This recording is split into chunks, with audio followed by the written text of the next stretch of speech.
Welcome to the Craft and Character Podcast. Steve Carter here, and in association with my good friends at Preaching Today and the Ascent Leader and Food for the Hungry, I bring you a conversation with two absolute legends. The first is Nancy Beach. She is known for the work that she has done, being the first female teaching pastor at Willow Creek, but she was an advocate for the arts and creativity. Nancy serves with me and the Ascent Leader, leading our Craft and Character Communicator cohorts, where we get 8-9 leaders, teachers, pastors, preachers in a living room. And Nancy is a phenomenal coach, like literally one of the best coaches on the planet. She's like Steve Kerr, Popovich. I mean, she just can coach a communicator to understand pacing, to understand how to find a message, to ask the right questions, to help you find your voice. And I've just been a big fan of hers for her integrity, the way that she lives. But this isn't just an episode with her. She has a daughter named Samantha Beach Kiley, who I have been watching and listening to her preach for the last few years. And you can tell the conversations as a kid in the kitchen. You can tell the way that they would debrief. You can tell just the verbal precision that both Nancy and Samantha have. And you're going to get to hear a message that Samantha delivered during Lent for a beautiful church in Raleigh, North Carolina called Church on Morgan.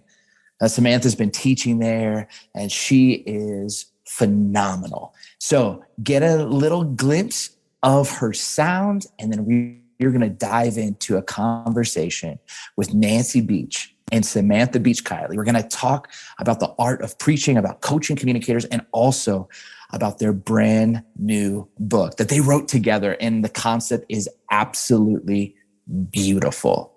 Listen to this. Those words are simple and stunning. Whoever doesn't welcome God's kingdom like a child will never enter it. Uh-oh. What does this mean for us impossibly grown-up people? Us who fuss over the forecast and the dry cleaning and whether or not we're free on April 18th. Us who strive to get a handle on and get on top of our lives. Are we to grow backwards? Is Jesus suggesting we lost something along the way?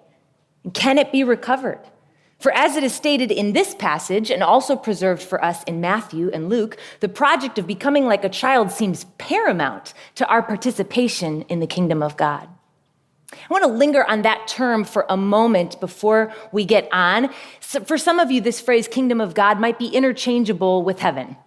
And for some of us, it's helpful to think about our future world marked by peace and justice and restoration, a world that we are co-creating even now with God, the direction and destination of our evolution. But for others, just the word kingdom might hold an unhelpful, patriarchal, colonial connotation. And so biblical scholar Diarmuid O'Murchu offers the term companionship of mutual empowerment as a nice alternative. I actually like the phrase kingdom for our purposes today because of how it enchants me. It reminds me of Narnia and Terabithia and Wonderland and all those invisible realities that could only be accessed by a child through a threshold in our visible world. So use whatever translation compels you. Only consider this, that the kingdom of God might be far closer and more immediate than we might have been taught to categorize it. I think this passage suggests we've experienced it in flashes and tastes, and perhaps never more often than when we were small. Now, of course, not all children experience the kind of childhood that we all deserve. So we won't idealize childhood as some sort of lost paradise, but there are qualities that tend to persist in children, qualities that we can relearn or learn anew if early trauma dictated that we grow up too fast. Yes, our work is to integrate the sacred elements of our original condition into our present maturity. For Jesus displayed not just great affection for children, but directed his disciples to look upon them as models of faith. And in what's recorded about the life of Jesus, we have an example of what this integration looks like. So in sifting through what characteristics we might work to recover and what we might rightly outgrow, I've been asking, what is true about Jesus that is also true about children? Like, what's in the middle of that Venn diagram? And there are many qualities that come to mind for me. I'm sure you could add to the list. We could talk about curiosity and having a beginner's mindset, or adopting a posture of trust and surrender, as children are so good at doing, offering the gift of wholehearted presence. But there are just two qualities that I want to focus on today, and these are two that seem like lost arts to me, things that many of us have forgotten along our faith journey, myself most emphatically included, and they are two that might aid us in our efforts to receive and to build a better world. Well, welcome Nancy Beach and Samantha Beach Kiley. Hey, we just got the privilege to hear a teach you did a few months back at Church on Morgan, a great church. I love their pastors and their team. But give us, Sam, just a little heart behind what you were trying to do in that teach. Yeah, so it was from a short little passage where Jesus says that children are the ones who will inherit the kingdom of God, and we must become like children in order to experience the kingdom. And that's such a short and powerful story, but we could have gone so many ways from there. And so my first draft of this had, a ton of different qualities of children that I think are worth emulating. And my husband, who's a great editor, said, this is like way too much. If you had to distill it down, what would be the ones you most are on fire to talk about? And so I started looking at, where in this list overlaps with qualities that we see in Jesus. And that started to narrow it down a little. And then just sitting with, and this could be just where I was at in my own faith journey, but where I'm find myself in a season of asking a lot of hard questions and critical thinking and working through doubt.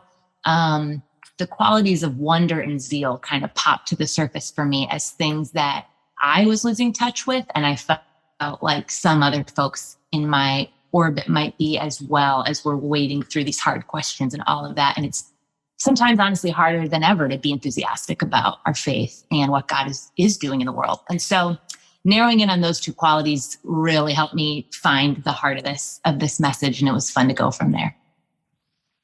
Well, I love that you said this because you just mentioned two words, first draft.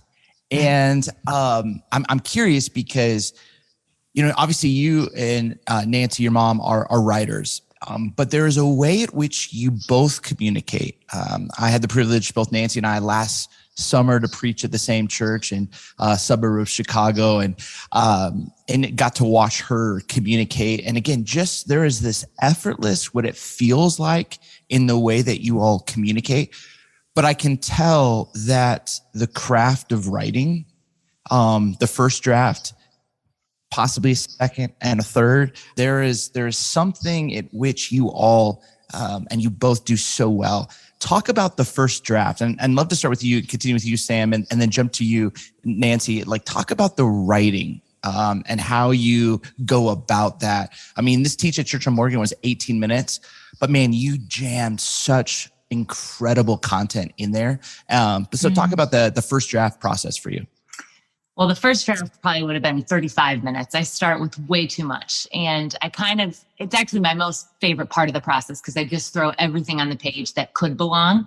And I'm pulling quotes from all different sectors and going like, okay, what do scientists say about this? What do people who don't share my identity markers say about this? What do people a lot wiser than me say? And what stories does this make me think of? What illustrations might be useful? What images does this make me think of? And so I just kind of let there be no rules. And then for me, the process of revision, I come from the theater world. And so my introduction to writing was through playwriting. And I had a great playwriting professor who talked about, as a writer, you have a palette. And every story you choose to tell, every image goes on that palette. And when it gets too muddy, we end up with something that's really messy when we're playing with too many colors. But the power is when you can return to the same stories and images and twist them or look at them through another lens or find another layer of meaning in them. So in my second and third draft, and if I really get to where I'd like a sermon to go, I'm finding maybe just one or two key things, that images or stories that I'm going to return to and find new meaning out of. So for me, it's a process. The revision process is getting rid of all the excess and sitting with those images that rise to the surface and feel like I can mine the most from them. And sometimes I'm more successful at that than others, for sure. Well, I think you're profoundly gifted at reclaiming. And I think that's one of the hardest, characteristics of a communicator is taking something that's familiar and making it unfamiliar again. So it took a word like zeal, and really, I think for a lot of us, maybe that word and the way that you described it and the way that you unpacked it, the way that you didn't shame it, but actually reminded of us of the beauty of that word. And it felt so thoughtful and effortless, but you could tell there was so much intentionality. And I love that palette metaphor of just, you didn't muddy it. It just felt like every sentence as you were stringing these words together helped people. And I could just imagine myself being in the Church on Morgan family, just kind of leaning in, just thinking through like, man, where have I lost that zeal, or where does that zeal need to be reclaimed? Because it wasn't all bad. It wasn't all bad. And so there's a power in that. Nancy, talk about that for you, because you as well. I mean, you always have the best glasses in the game. But like you walk up, and I always feel like I'm going to hear wisdom like deposited, but it's going to pull me in these different places. And very similarly, like I'm going to learn something that I didn't know about a word, or almost experience a word in a new way. Talk about your process as a writer, but mainly when it comes to manuscripting and drafting of talks. My process is a little bit different than Samantha's. Where I have too much is probably in what I call the collection phase. So the first thing I'm doing is studying the scripture and commentaries, of course, and then also anything else I can find on the subject that I'm working on. And I'm taking notes. So I end up with pages and pages of options, all kinds of stuff. And then there's sort of this mysterious walking around phase for me that it starts to take some shape in my mind before I've written a first draft.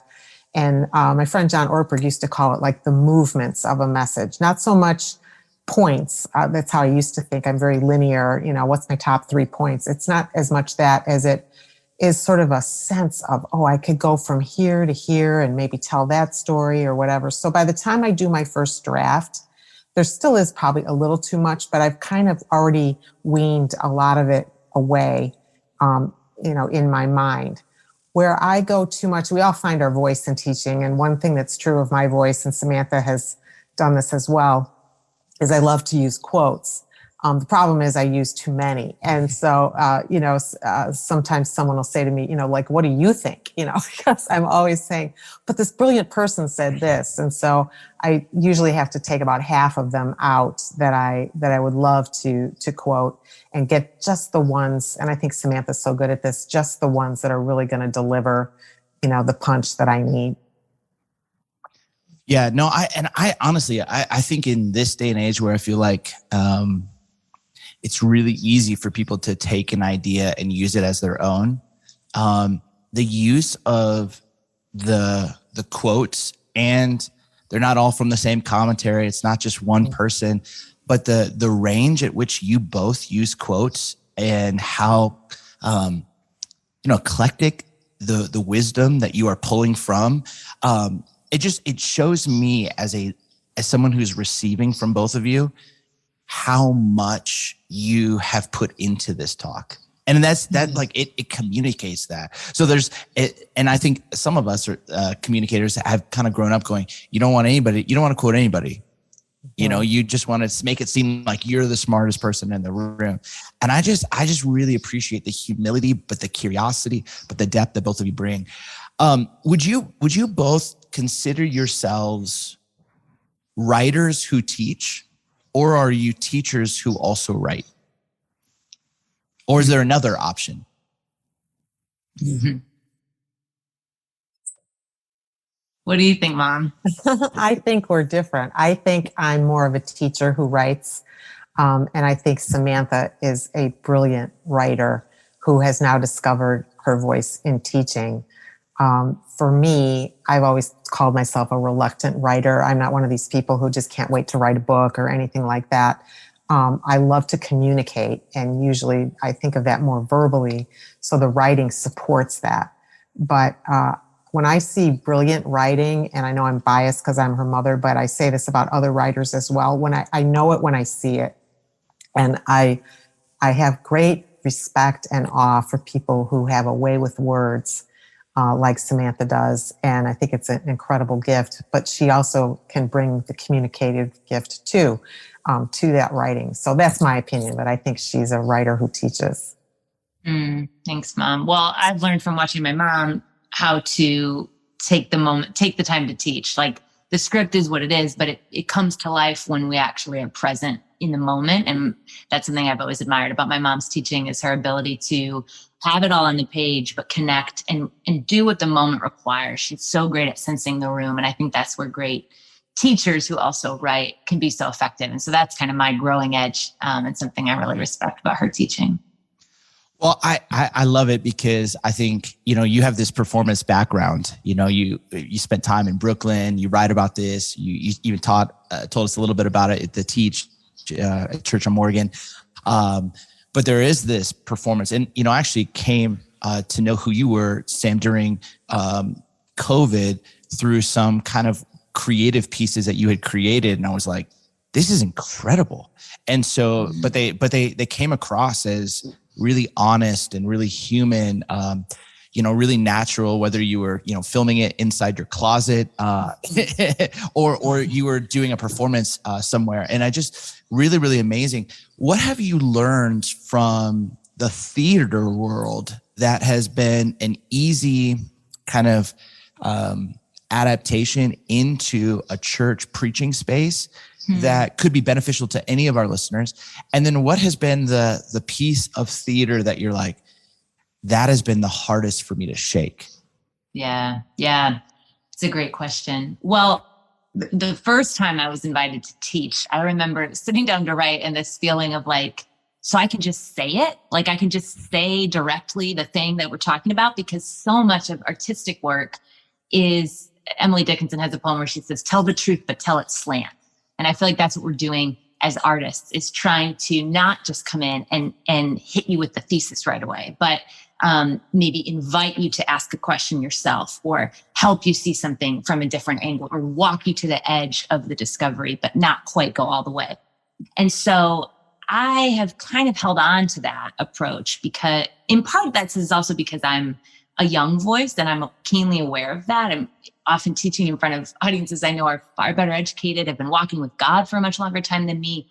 And so I found the artist's mind of like, what is the best question we can ask, and not always needing to resolve it or answer it or have 3 bullet points that everyone can walk away with, but coming at it kind of from an angle, telling it slant, is something that I feel like I've tried to hang on to. And what I've had to lose, what I'm still working to lose, I think, is the precision that performance requires, and that we rehearse and make sure there's a way we want to say things and a tone we want to say it with. And if I just drill things over and over and over in my own little office, I'll come in with this sense of how I want things to go, and I'm not present to the room, which is what I was talking about my mom being so good at. And I rush over moments, and I'm prone to not sense when something needs to breathe a little bit longer or maybe be repeated. And so that's what I'm trying to shake and get better. What tips are you kind of using, or tools, or kind of trade secrets to help you? Because I think for a lot of people, there is a spirit of excellence that they want to have. And at sometimes that practice and that time and that routine and that precision comes at a cost, like you said, of reading the room. What are you having to tell yourself, or what practices, so that you can actually be more present to, whether in your own skin or whether in the body of the congregation that you're teaching? What does that look like for you? Yeah, big part of it is, in theater, we pretend often that the audience isn't there. Like there's a wall between us. And so a big part of it is making eye contact with people. At my church, where I'm at now, the teach comes right after the turn and greet. And so instead of like going up and being buried in my script, I'm trying to often actually turn and greet people, even though sometimes I feel a little thrown coming right out of that conversation into the sermon. It helps me remember I'm talking to actual human beings and I've just made eye contact with them. And so holding on to that presence and that connection is helpful. And then in a really technical way, I manuscript everything, but I'm going through and going, okay, what section can I just walk away from my music stand and just tell the story, or just or just deliver the point, or ask the question really honestly in my own words, however it occurs to me in the moment. And that's still really scary for me to do, but I'm trying to get braver at it. Gosh, I love it. The Gaithers, Bill Gaither had a way at which he tried to teach his vocalists the importance of being present to the room. And he would have them sing the song, but he would just say, you just sing that chorus, or you sing that verse, and you sing it over that one woman in the third row, or that one family in the seventh row, until you think that they've got that point, and then you move to the next person. And it was really helpful for me just in the power of eye contact, because again, just putting yourself. So I love just even that focus on that. I love that you quoted Emily Dickinson. I love just that thought of telling the truth and tell it slant. And I feel like this is a great segue, because both of you have written this book together called Next Sunday, which is the honest dialogue on the future of the church. I'm halfway through it. The book hasn't come out yet, so I just got it this week. I was plowing through it last night. I love this. Nancy, talk about where this book came out of. And I really just feel like it's fun, because now knowing this Emily Dickinson quote, I feel like in half of the chapters that I've read so far, you all are telling it slant. And I like it how you're doing this. So Nancy, give us a little backstory on this book. Well, a couple of years ago, I was asked to speak to some executive Christian publishers, and the subject they assigned me was the future of the church. Like, what do you think is important for the future of the church? And I thought that was the most staggeringly challenging assignment. I don't know if anybody knows, we had the audacity to pretend that we do as we write this book, but knowing what the future of the church needs to be, that's pretty daunting. And so I put together a message for that. And some of the publishers said, would you ever want to make this a book? And I hadn't written for a long time. And honestly, you have to be really compelled to write a book. Like I said, I'm a reluctant writer. So I was chatting about it with Samantha, and I think it was her idea. But at some point she says, well, maybe we could do something together. And all of a sudden that opened up a doorway for me, a possibility that I had not seen, and got me excited. I did feel compelled. And we thought about how, as a family, we debrief everything. Like, the girls were athletes and they were actors. And after every soccer game or play or basketball game, family comes home, stands around in the kitchen, and how did it go? And that's what we talk about. Well, it's very true for church as well. They grew up in an environment, good or bad, that evaluates everything, So we would come home from church, or especially a major service like Christmas or Easter, and talk about what were the moments and what didn't work, and who really connected and all that kind of stuff. And so I think this book is really an expression of us together looking at the church, looking at what we think matters most for the church going forward, and bringing our voice to it. I do want to say we didn't co-write in the sense that we wrote sentences together. That would have just made us both crazy. I think what I like is that both of our voices are distinct, and we each do a chapter on every one of the distinctives that we think matter going forward. So bring us into your house, like in the suburbs of Chicago. Was there a place in the house where the debrief would happen? Was it around an island? Was it in the living room? Give us like an example, like, Sam, just of one of the moments that you were like, oh, I remember this. This was like so shaping as an epic beach kind of debrief session. Oh man. Well, yes, it was around a kitchen island, but it usually started in the car. And so then we would get to the island and get the food out and the drinks, and then it would get even more passionate. But we couldn't really wait to start debriefing until we got home. And if it was I'm trying to think of a specific one. I remember even in high school, when I would go see big services at our church, like my mom was saying, around the holidays, I remember around Christmas and Easter, especially, just being struck by, and I think this contributed to the passion I had around the conversation, the potential when you gathered all those people to tell a story together. And so we would talk about, like, gosh, that song was amazing. And then someone came up and did announcements and it was like it never happened. Like, we'd talk about these transitions and like how we felt like people like ran over moments sometimes, or we'd talk about when someone recognized that there was a real moment that had just happened and handled it really tenderly, maybe prayed after it or let us take the time that it deserved. So I don't have a specific memory off the top of my head, but I remember, especially in holidays, just being struck by how every moment held such potential. There were so many people in the room who probably hadn't been to church in 12 months, so it was fun to talk about as a family. Well, in the debrief process, I think you learn how to, one, speak, what you actually think or about an experience, but also in the debrief process, you actually learn how to receive critique or feedback or ways that, oh yeah, I could have made that extra pass in that game, or I could have, pastored that moment a little bit better. Talk about that, because I feel like in this book, you both, just from the chapters that I've currently read, it's so fun to watch how you both, it feels like I'm around an island. And Nancy, you might go first in one chapter where you're articulating your experience and some things that you've learned. And then Sam, you'll come up and just say, yeah, and here's this, and add such depth to it.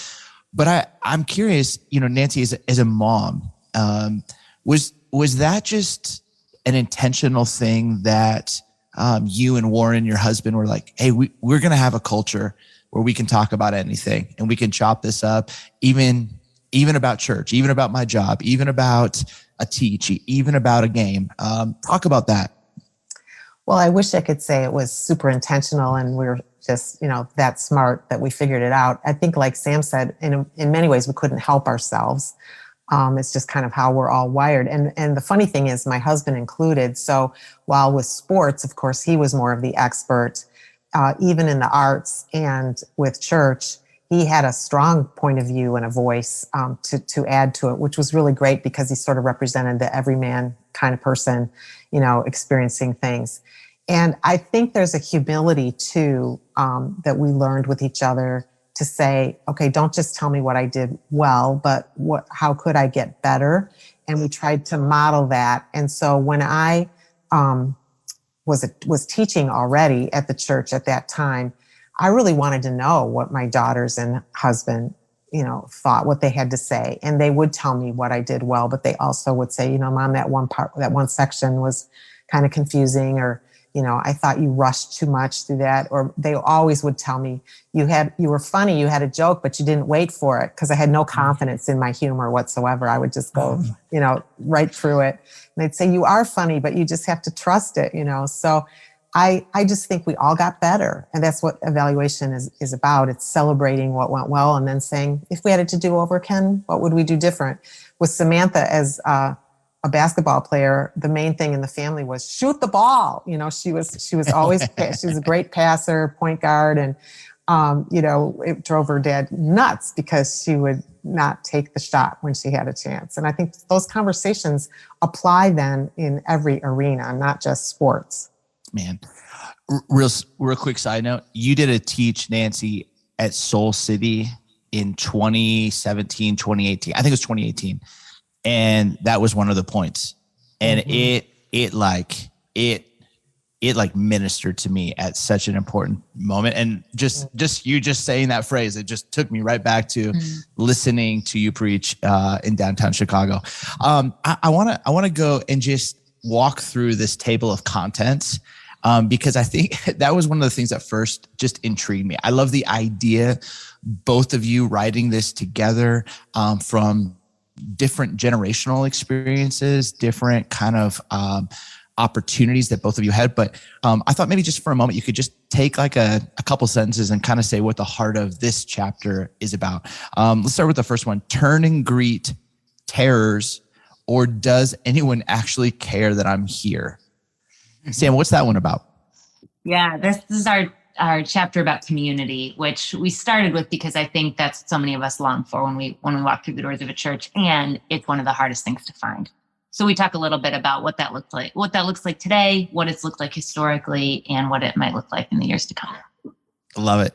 The second one was train up a child in the way she should go, and she will never forget the hand motions. Nancy, what was that one about? Well, we really believe that a church has to pay attention to the little ones and to the family, of course. And we each had different experiences. I grew up in a small non-denominational church, but it was very forming, and people knew my name, and I was a part of a small, intimate group of kids.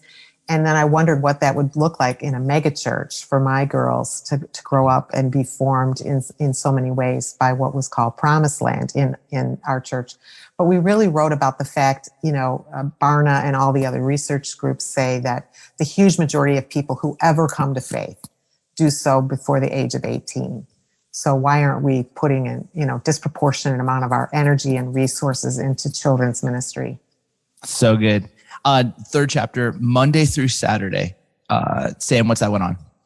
That's about the church having an external focus and seeking to serve the community. And for my friends, at least, that's become kind of the new front door for a lot of people. Like, that's the most important thing, is, are you actually making an impact?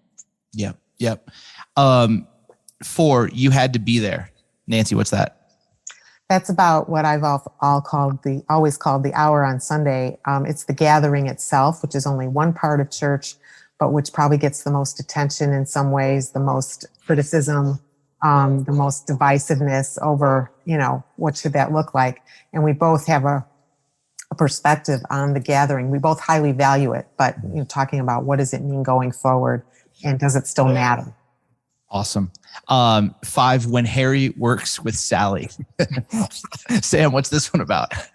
We never quite landed on it. It's a chapter title for that one that we loved. But this is about men and women seeking to lead and work well together, and all the messiness that we've witnessed, and as we try to do that well in the church, and our hopes for how that might look in the future.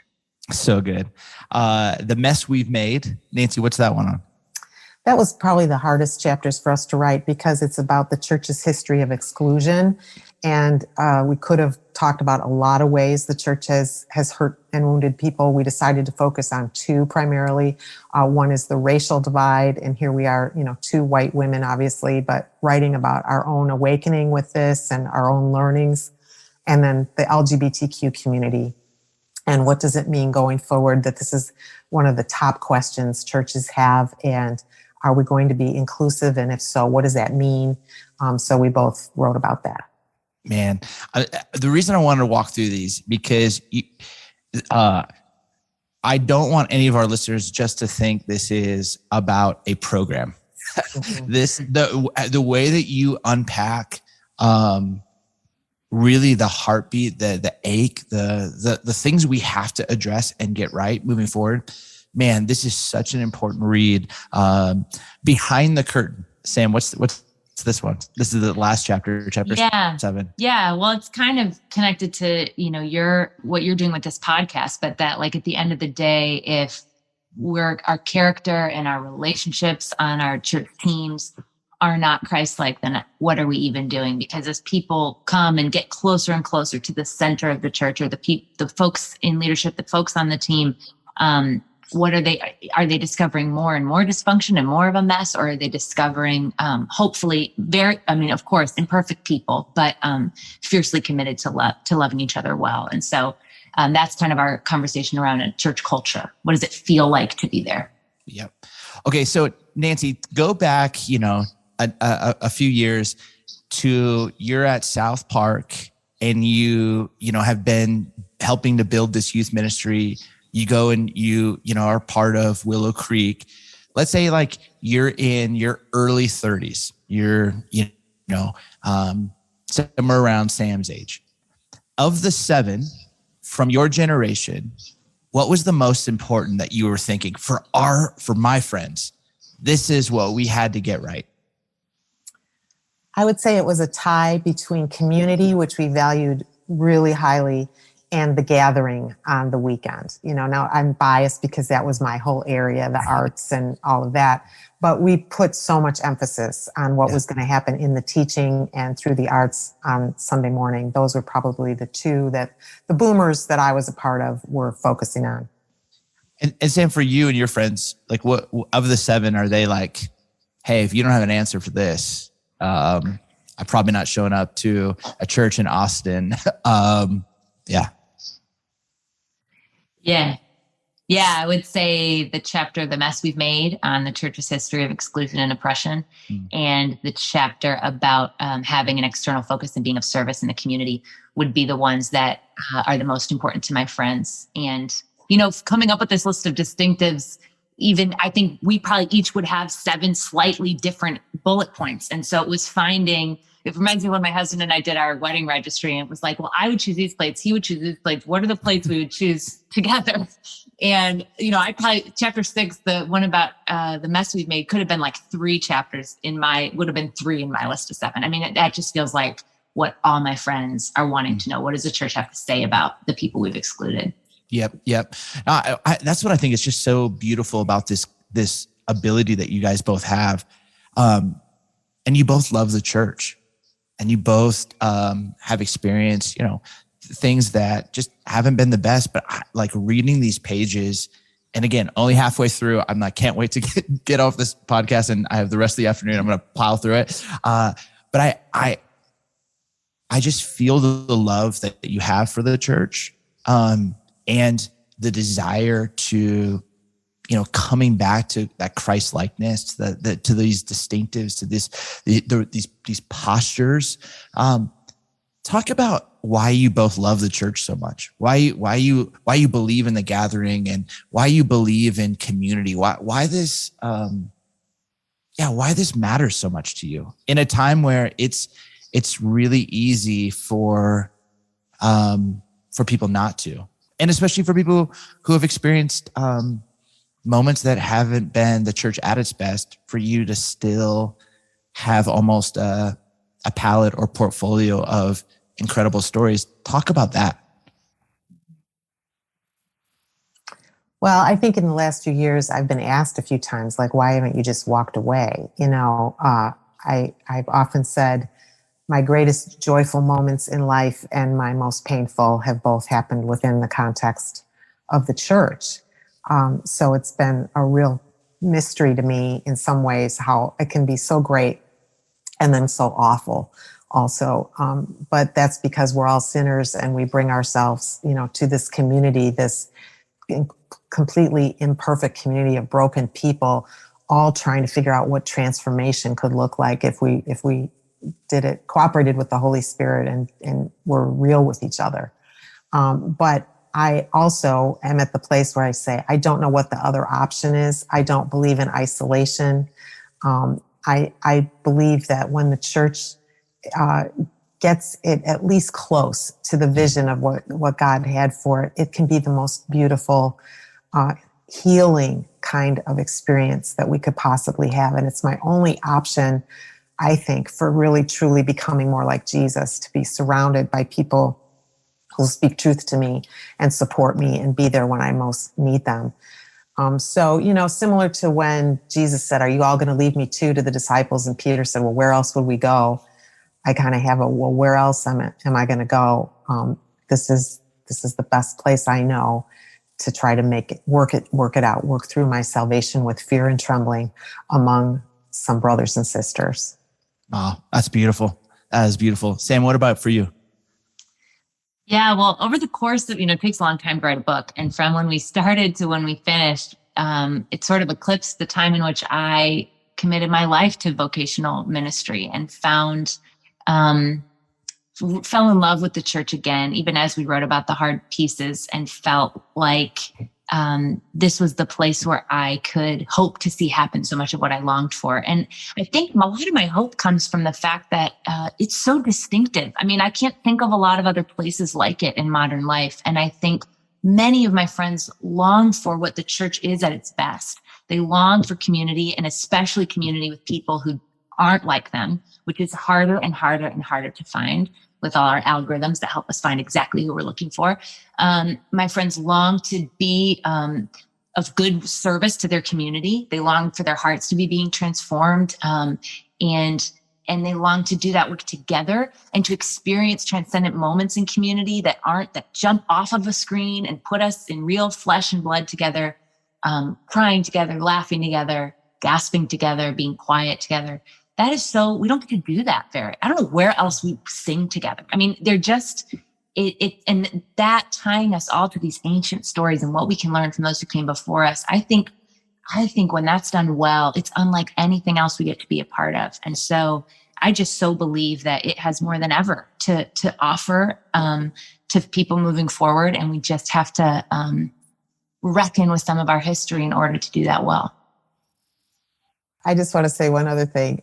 When Sam said she's devoted her life now to vocational ministry, she tells people that I was the least excited person when she made that announcement, which is, hard to understand because I have been a pastor all my life. But I think it's because out of that mothering protection. I also know that the church can be a wounding place. And so I got a little nervous. But the more I wrestled with it, the more I thought, oh, what a gift. What a joy that my daughter would jump in to these waters, with me and with her generation and try to figure it out. It's unbelievable to me, Yeah. So I celebrate it, even though I did so with great caution.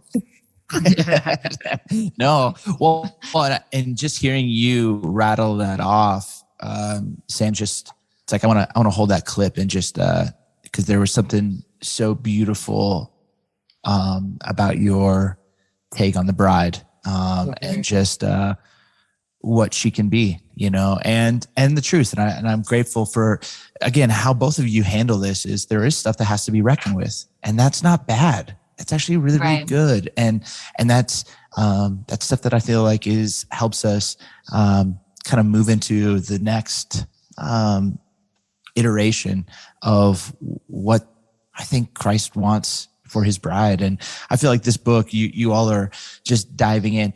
One of my favorite questions to ask authors, though, is the writing process is so unique, and especially, writing not just as one person, but having both of you co-author this. You kind of submit the book usually 9 months before, and then you have some edits, but you can't really change much. But life happens, and you read other stuff, and culture happens. And I feel like for most authors, there's a moment where we go, oh, if they could just give me 2,500 more words, this is what I would want to write on. Was there for each of you one distinctive that you're like, I wish I could have just smuggled this one in? I sort of forced it in the very 11th hour, but I think I'm still sitting with it. It was very hard to write about the Sunday gathering, which we both so deeply believe in during the pandemic and during a time when no one could gather. And we all missed it, but churches were having to be incredibly innovative, and many doing so, like I said, with great creativity on how to reach people online. And then in doing that, discovering lots of times a ministry that was desperately needed for people who couldn't gather or couldn't find a church that they wanted to be part of in their little town. And so I think we called the chapter "You Had to Be There," which feels a little bold after COVID. And I think we're all still sitting with what the past few years have revealed to us about the gathering, which my mom and I still fiercely believe in. But I sometimes am like, I wonder if I came off a little strong on that chapter and held enough space for the power of what is happening across the internet. That's beautiful. That's beautiful. I love that. How about for you, Nancy? I don't know that I would have wanted a whole other chapter or anything, but I don't think I could ever have emphasized enough the last chapter about culture. And with what we've seen, even increasingly since we wrote the book, of moral failures and celebrity culture and all of this stuff going on, I just think anything we can do to fortify the inner life of people and form, spiritual formation in people, so that, as Sam said earlier, the closer you get to the center of a church, the more like Jesus it feels. I just felt like I couldn't do that justice. I wish I could have somehow been more brilliant in how I tried to paint that picture. But I just think that is the thing that burns within me, is that our churches be healthy and whole. And I don't think we can emphasize that enough. I love that. Well, that's a great segue to, this podcast is called Crafting Character. And, for us, I want people to get better at the craft of communication. And Nancy, you help out, and we'll talk about this in a moment, just the ways that you help coach some communicators in our cohorts. But I never want our success on a platform to outpace our character. And like you said, we've seen this happen, and it gets hard. It's hard when you have, tens or hundreds or thousands of people watching, and you teach and speak. And how have you both stayed grounded? I mean, Nancy, I feel like your steadfastness, your faithfulness. I just think the way that people talk about you, and the way that they hold you in such high regard, it's something for me to aspire to. And Sam, just to see, dear friends of mine, just the way that they've interacted with you, in the recent months, and just been like, gosh, she is next level, and there's something about her, not just her gift, but about her. Talk about the practices, or how you both fight for character in a world that wants to platform gifting and calling. Mm-hmm.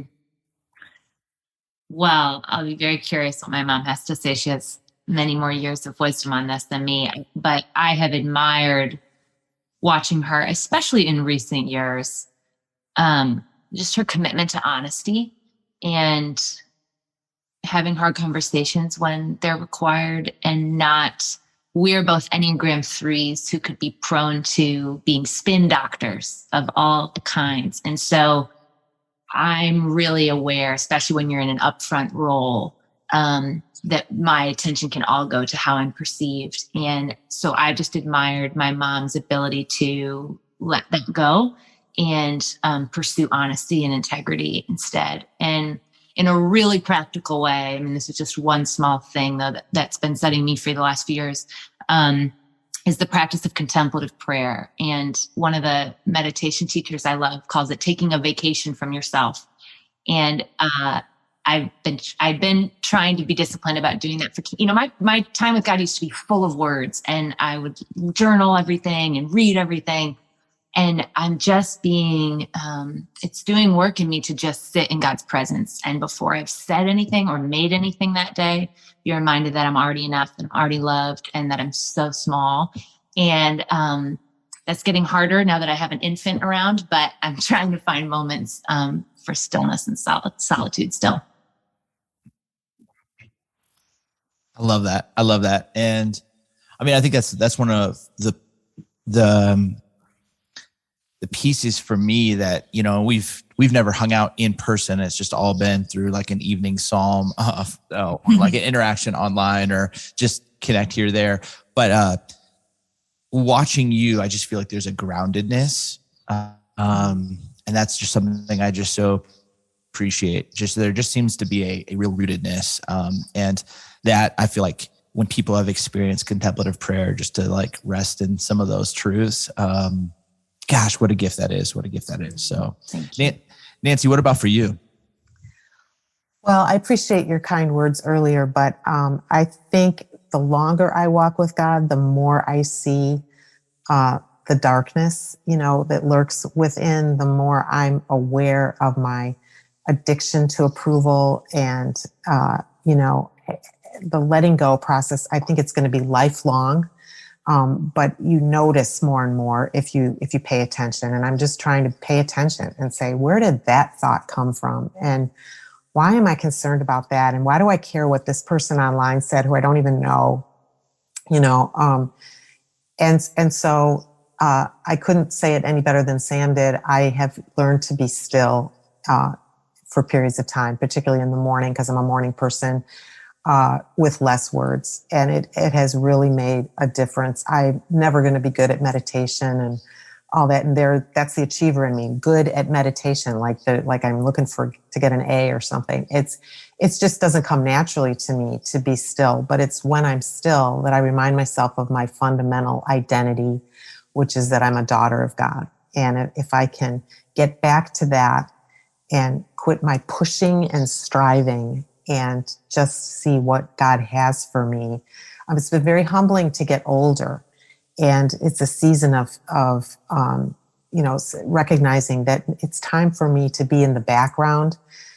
It's time for me to celebrate the leadership of the next generation. And I told Sam the other day, it's like you're on the brink of everything. She's a new mom and she's going to have a new ministry opportunity and teaching and writing and all of that. And there's a part of me that could say, oh, I miss that. And I do miss being on the brink of everything, but I feel like I'm on the brink of a different season, a season of mentoring.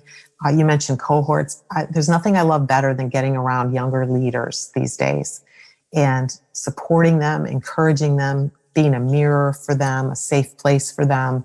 That is my joyful place these days. And I think it's what we're supposed to do as we get older. I don't know why that really made me emotional. Just hearing you,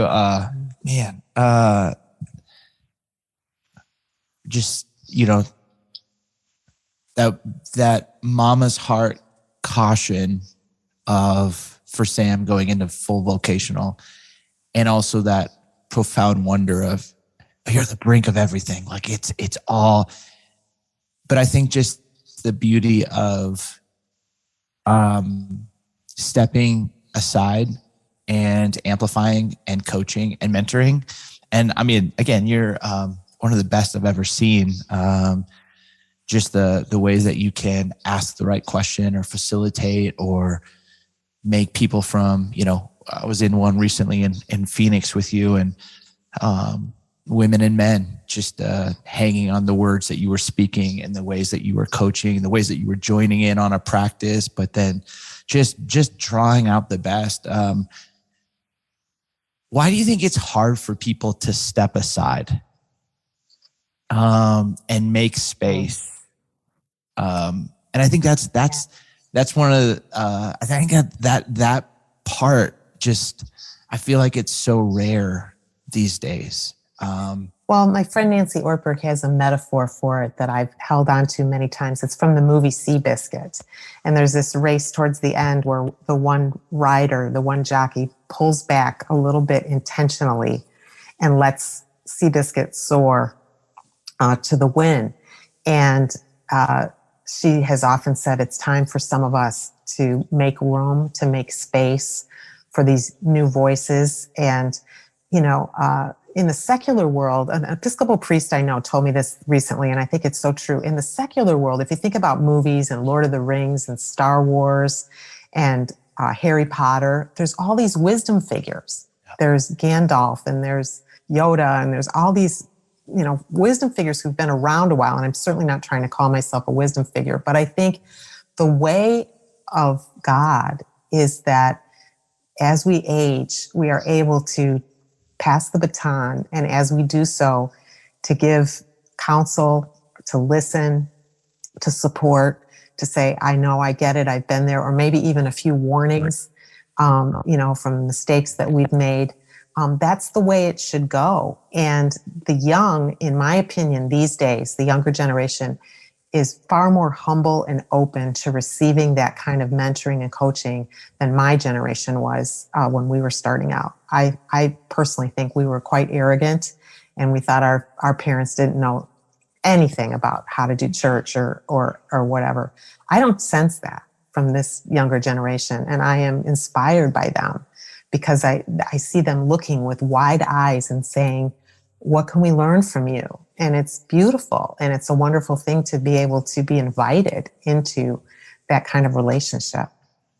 And I think one of the beautiful pieces too is, again, this is like part of your superpower, Nancy, is the humility that you're sensing on others to receive. But I also just feel like you're still hungry to learn. And I think, again, that's even at the heart of next Sunday. Like, just the ways in which you are tackling topics that, in the 80s probably wasn't the conversation, but now going, I gotta read up, I gotta research, I gotta learn.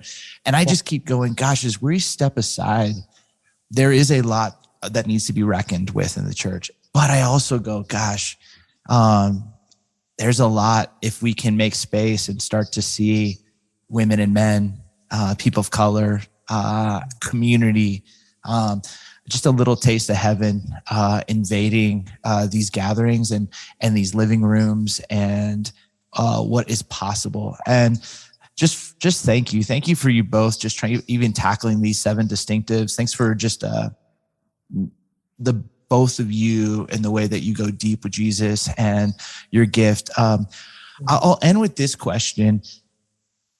If I'm a church leader and, the majority of people who listen to this podcast are preachers or are, senior pastors, emerging voices in the church world, what's your hope? How could somebody use this resource? Obviously go buy it, read it for themselves, but I don't know. I just feel like there's so much more that this book can be used for. Sam or Nancy, any way that you go, gosh, we dreamed this up. This is how we thought specifically in church world they could really utilize next Sunday. The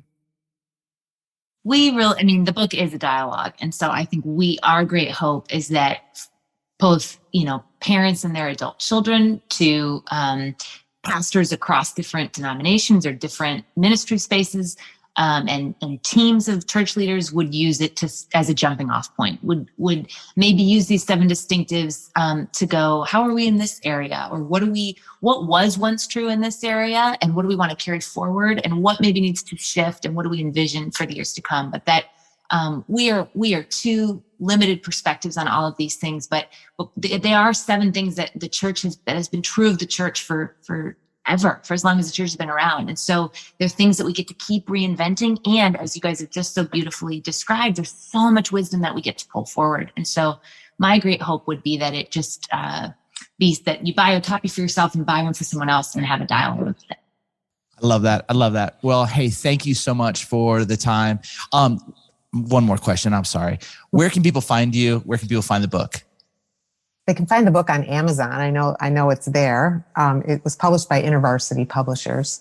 And for me, I'm redoing a website, so I hesitate to give that. But I love connecting on email, and I freely give my email address. It's nancylbeach@gmail.com. And Sam does have a website. Yeah, I'm at samanthabeach.work, and my Instagram is at Samantha Beach K. Awesome. Well, hey, thank you so much for joining us on the Craft and Character podcast.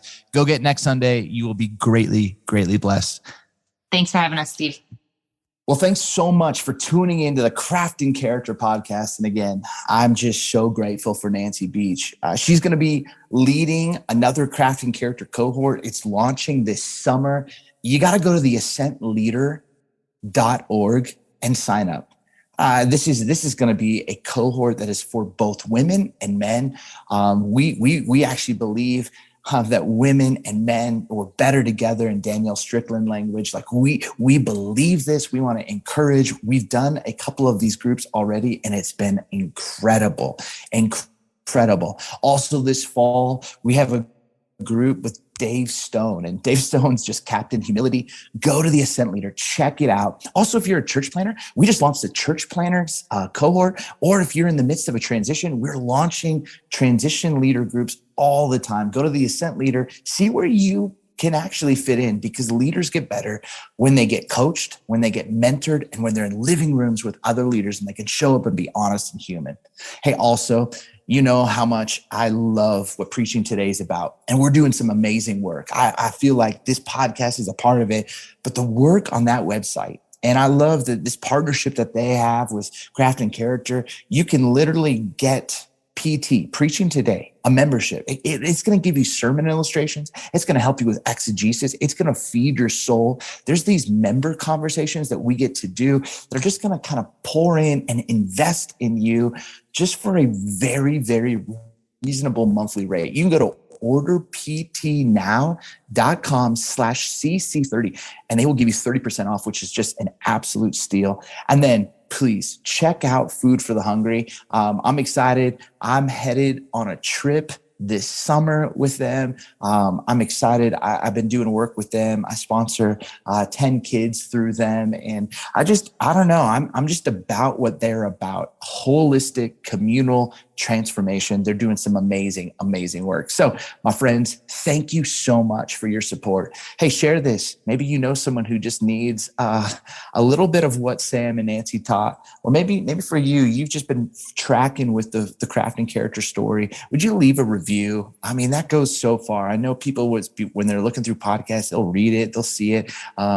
Whatever you view this podcast is, or however helpful it is, let the world know. It does a great, great service to helping people get better at the craft of communication, but always having their character lead the way. Much love, everyone. We'll see you soon. Grace and peace.